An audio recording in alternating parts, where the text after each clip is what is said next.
In this video, we're talking about the reporting capability in the case info widget. There's not a ton of stuff to talk about here. I'm going to just hop into the tool and quickly show it. For those of you familiar with bookmark reports, this will be really basically review stuff. But let's hop in and check it out. So I'm going to open up the case info widget, and we're going to go to reports. And you see a screen that's divided into three sections. The top is the report options, the report creator, if you will. The bottom left is any saved reports you have. And the bottom right is going to be a viewer for reports. So let me open up a case that I know has some reports in it. We'll go to predictive coding and then just click on here, and it will show us all the reports. And if you click on any of these, you can go see that report get populated. And let's go ahead and make a report now so you kind of see how it all works. But it's, again, really straightforward, simple stuff.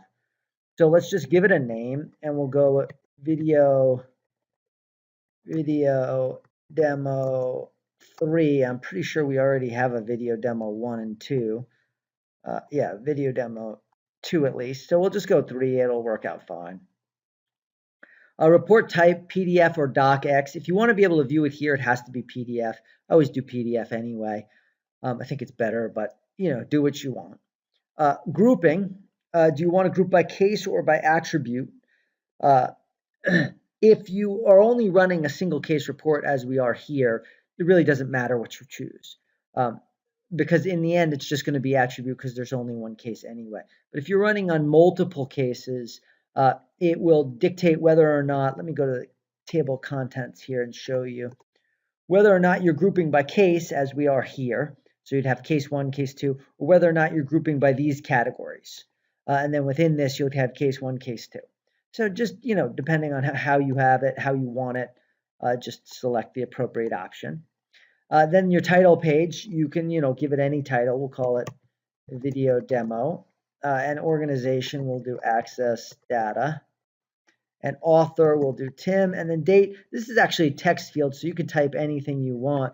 You can do like April 28th, or you could do 4/28. There are really no rules. It's just text. Let's leave it at April 28th, 2019.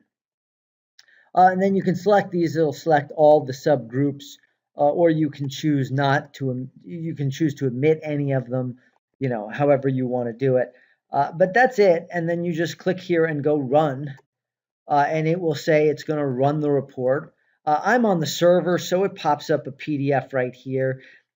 If you were a client and using the tool as it's generally meant to be used, which is in a client server infrastructure, you won't see this. Instead, you'll have to come here when you're done, and it's a job. It runs really quick, but let's say you have a giant report. You may have to wait a few minutes. It's reported on here in the job status widget, but you're going to see if I refresh, it's going to throw down. There it is, and I can click on it, and then I can view it here. Or like I said, since I'm on the server, I can just come and click and view it here and peruse the document. But let's continue to view it here. And you can see that's in fact what we typed. And then you've got case info, file info, and then you've got hyperlinks. But we're going to go through the whole thing, so no need to use any of those. This is a case summary. Super familiar to any of you familiar with the bookmark report. It's the exact same thing. Evidence list, also the same as the bookmark report, with the exception that you'll see here where we entered the additional information. It's listed, right? So if you go to the video we did on manage or on configure, we talk about the additional fields that can be associated with evidence or cases. Those all get reported on here. And then we scroll down. There's just, I don't know that there's much to really talk about here. This just reports, and so this will be a list of locations. It's all really straightforward, a list of investigators. Anyway, you get it. So that's it. That's the whole shebang there.